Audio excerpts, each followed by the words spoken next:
আসসালামু আলাইকুম, চলে আসছি নতুন একটা ভিডিওতে। আজকে আমি কিছু কাজের রিপোর্টিং করব। তো প্রথমে বিকালে ঘুম থেকে উঠে আমি তুলসী পাতা দিয়ে চা বানাইছি। আমার একটু কয়েকদিন ধরে ঠান্ডা লাগছে, তো সেই জন্য চা বানাই নিলাম। তুলসী পাতা দিয়ে চা খেতে কিন্তু ভালোই লাগে। এই গাছটা হচ্ছে রিপোর্টিং করব। দেন গাছ এবং চা নিয়ে ছাদে চলে গেলাম, খাওয়াও শেষ। তারপর চলে গেলাম কাজ করতে। তো এই হচ্ছে আমার নয়নতারা গাছ। এটাকে আমি নার্সারি থেকে কিনে নিয়ে আসছি, হাইব্রিড নয়নতারা। তো এটাকে আমি গত শুক্রবার এটা আমি আনছি, আর আজকে হচ্ছে আমি এটা রিপোর্টিং করতেছি। অনেক দিন হয়ে গেছে। তো এই গোড়ার দিকে অনেকগুলো পাতা একেবারে গোড়াটা ঢেকে রাখছে। এভাবে যদি গোড়ার দিকে অনেক পাতা থাকে তাহলে গাছে যে কোনো ছত্রাক বা রোগবালাই সহজেই আক্রমণ করে। সেজন্য হচ্ছে গোড়ার দিকের পাতাটা কিছুটা ছাঁটাই করে দেন আমি হচ্ছে গাছটাকে মাটিতে বসায় দেব।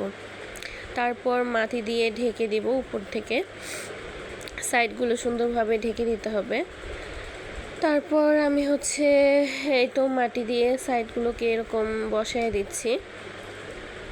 নয়নতারা ফুলগুলো আসলে দেখতে খুবই সুন্দর লাগে, আর খুব কম যত্নে এটা খুব ভালোই হয়। এমনি দেশি নয়নতারাগুলোর মধ্যে গোলাপি এবং সাদা আছে, আর হাইব্রিডের বিভিন্ন কালারের পাওয়া যায়। তো এই তো বসানোর পরে আমি উপরে কিছু গোবর দিয়ে দিচ্ছি, গোবর সার। এটা হচ্ছে শুকনা গোবর, আমি নার্সারি থেকে কিনে নিয়ে আসছিলাম। তো এই তো আমার গাছ বসানো হয়ে গেছে। এরপরে এই গাছটাকে আমি সাইডে রেখে দেব। তারপর আমি আরেকটা গাছ লাগাবো। তো এটা হচ্ছে একটা টমেটো গাছ লাগাবো। আমার এই ড্রামটা হচ্ছে ফেটে গেছে, তো এইটার ভিতরে আমি কিছু সবজির খোসা, তারপর কিছু পাতা টাতা যেগুলো আমি গাছ থেকে কেটে ফেলছি সেগুলো আমি এটার ভিতরে দিয়ে দেন হচ্ছে এর ভিতরে কিছু গোবর দেব। তারপর হচ্ছে আমি এটার মধ্যে আমার টমেটো গাছ থেকে বসায় দিব।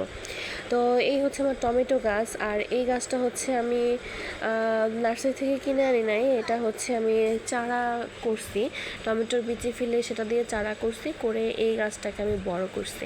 তো এখন এটাকে আমি ভাবলাম যে আলাদা একটা ড্রামের মধ্যে বা বড় কোনো কিছুতে লাগাই, যাতে গাছটা খুব ভালোভাবে বেড়ে উঠতে পারে।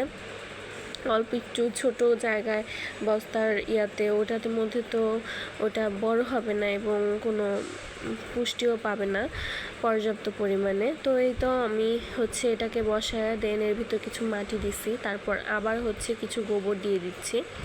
তো এইভাবে আমি দুইবারে গোবর এবং মাটি এরকমভাবে দিয়ে নিচ্ছি। এইভাবে আবার হচ্ছে মাটি দিচ্ছি। এই মাটিটা একটু কাদা কাদা, এজন্য হচ্ছে আমি এর সাথে গোবর অ্যাড করে একটু ঝুরঝুরা বানিয়ে দিই। তো এই তো আমার হচ্ছে গাছ লাগানো প্রায় কমপ্লিট। এরপরে হচ্ছে আবার একটা গোবর সারের লেয়ার দিছি, দেন আমার গাছ লাগানো শেষ। এখন এটাকে আমি ছায়াতে রেখে দেব, আর অবশ্যই হচ্ছে পানি দিতে হবে গাছে পর্যাপ্ত পরিমাণে। তো এই তো, আর এদিকে দেখেন আমার মেয়ে কি করতেছে। সে হচ্ছে কাদা মাটি পানি সব কিছু একত্রে মিলায় তারপর এটাকে নাকি পিৎজা বানাইতেছে। তো এই হচ্ছে আমার পুঁইশাক, আপনাদেরকে দেখাইছিলাম, আজকে আমি সেগুলো সংগ্রহ করছি। আল্লাহ হাফেজ।